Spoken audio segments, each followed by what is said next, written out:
Ce projet est un projet qui pourrait s'intituler « Une offre de programmes et d'informations de qualité pour tous et sur tous les écrans ». Être pour tous, c'est être partout.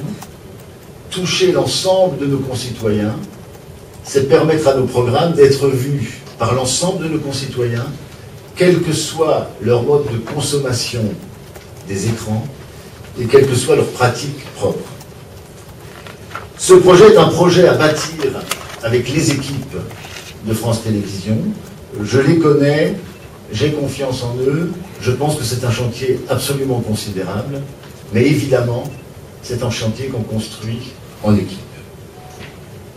Cette question numérique est centrale dans le projet. Lorsque je dis tous les publics sur tous les écrans, c'est évidemment l'absolue nécessité de pouvoir toucher un certain nombre de nos concitoyens qui aujourd'hui ne regardent plus l'écran familial, qui ne regardent plus un écran de télévision, mais qui sont sur d'autres supports qui se multiplient actuellement.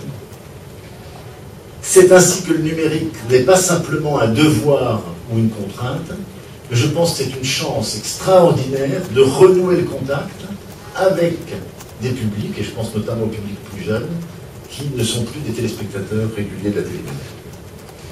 Alors sur ce plan, j'ai le sentiment, mais bien entendu le diagnostic doit être posé, que France Télévisions a pris un peu de retard. Je note avec satisfaction qu'un système de catch-up vient d'être lancé il y a quelques jours, et qui d'ailleurs est un système qui fonctionne déjà bien, j'ai le sentiment. Mais nous avons là quelques retards, puisque à ce jour, il y a plus de 10 millions de nos concitoyens qui déjà régulièrement consomment la télévision en catch-up. De même que je pense que nous avons quelques retards sur les échanges concernant les réseaux sociaux. Bref, il faut probablement un effort considérable pour marquer une ambition qui est de devenir un acteur médiatique majeur dans l'univers du numérique, laboratoire de l'innovation dans tous les domaines. L'objectif, l'ambition, c'est de ne laisser aucun spectateur, aucun téléspectateur sur le bord du chemin.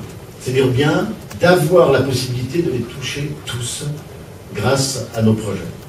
Mais parallèlement, de ne laisser aucun salarié sur le bord du chemin, de faire bouger toute l'entreprise dans cette direction et d'éviter absolument que le numérique ne soit que le fait de quelques salariés, voire d'une réserve d'Indiens dans un secteur ou dans un autre.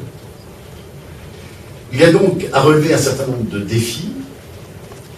Le premier défi, c'est le défi de l'organisation du numérique, où je souhaite placer à mes côtés, à la direction générale, un responsable de cette question-là, qui aura à faire les choix avec moi et de la stratégie numérique, et des choix technologiques, et qui pourra, avec moi et les responsables d'antenne, travailler sur les déclinaisons de l'ensemble de nos contenus vers le numérique. Il y a 3 grands thèmes sur lesquels nous devrons avancer rapidement. Développer d'abord ce qui est lié au temps réel, ce que j'appellerais relever le défi du temps réel, c'est-à-dire faire en sorte que sur les événements qui se passent, il puisse y avoir, grâce au numérique, la possibilité de transmettre des événements, de les faire partager, de les faire commenter. Ce qui se passe actuellement fort bien ces jours-ci sur le Tour de France, par exemple, nous avons une offre en temps réel sur le Tour de France qui fonctionne. Il va falloir développer cela. Il va falloir adapter les contenus à tous les écrans, c'est-à-dire en quelque sorte faire un travail d'éditorialisation, faire en sorte que un produit quel qu'il soit, que ce soit un produit d'information, que ce soit une œuvre, puisse être éditorialisé et adapté à la nature de l'écran ou du support sur lequel nous allons le diffuser. Ça demande, là aussi, une réflexion et un travail qui me semble important.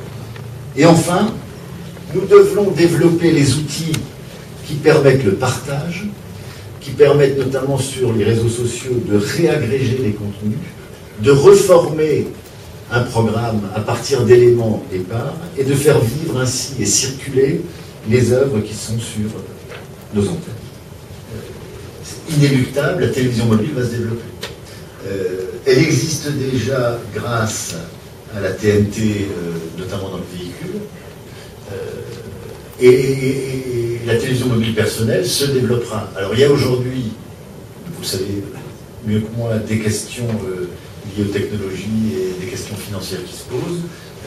Mais là-dessus, comme sur les autres points que vous évoquiez, à partir du moment où je décris un service public en pointe, un service public moderne, un service public inscrit dans son temps, nous ne pouvons pas prendre de retard par rapport au privé. Parce que prenant du retard, peu à peu nous nous déqualifions, et si nous nous déqualifions, alors cette relation de confiance fondamentale va s'émousser. Parce que on ne peut pas accepter que le service public soit en retard ou soit un peu ringardisé. C'est la raison pour laquelle sur la télévision de rattrapage, je pense que le fait que nous ne soyons partis sur le service public que maintenant, là où les télévisions privées sont quand même déjà depuis quelque temps en place, est un retard probablement dommageable. La question de la disponibilité des œuvres est une question qu'il faut traiter, notamment avec le monde de la production. Moi, je pense qu'a priori, dans la vision que j'en ai, encore une fois, d'une télévision qui produit des œuvres et de l'information pour tout le monde, sur tous les supports, c'est la gratuité qui doit s'imposer. Elle doit s'imposer, ce qui pose et des problèmes économiques d'un côté et des problèmes de droit de l'autre côté. Donc ça fait partie aussi des dossiers à ouvrir avec une vision claire, avec la nécessité absolue d'avoir des échanges avec l'ensemble des professionnels, qui d'ailleurs peuvent s'accompagner de la question de la circulation des œuvres. Enfin, tout ça est probablement parallèle. Mais cette question est une question qui doit être abordée dans cette direction. Avec, évidemment, sur la question des écrans connectés que vous évoquez fort justement, une réflexion sur la consommation des images demain qui va être radicalement différente. Et qu'on mesure probablement pas très bien encore, mais qui nécessite une adaptation forte parce que d'abord, la question de l'interactivité va se poser de façon beaucoup plus importante, et je ne l'ai pas évoqué beaucoup, mais vraiment, le partage avec le téléspectateur, le partage avec nos concitoyens, qui démarre par la mission des médiateurs d'ailleurs, pour aller jusqu'à des forums qu'on peut ouvrir, est une question centrale. Et demain, les nouvelles technologies, et en particulier les écrans partagés, vont permettre un certain nombre de choses. Donc il faut qu'on se situe dans cette perspective, mais on revient bien à mon propos liminaire, qui veut dire qu'on est dans un monde qui bouge de façon incroyablement rapide, où les comportements des consommateurs, quels qu'ils soient, s'adaptent à une vitesse insensée, et d'ailleurs inimaginable. C'est-à-dire que je pense qu'il y a encore 5 ou 6 ans, on ne pouvait pas imaginer que les nouvelles technologies s'imposeraient aussi vite. Et en s'imposant aussi vite, elles nécessitent, pour des entreprises comme France Télévisions, d'abord d'avoir en recherche-développement des compétences, d'avoir en recherche-développement des moyens, et puis de pouvoir réfléchir non pas à ces technologies dans un bureau ou dans un service, mais au cœur de l'entreprise, et ce qui est bien mon problème.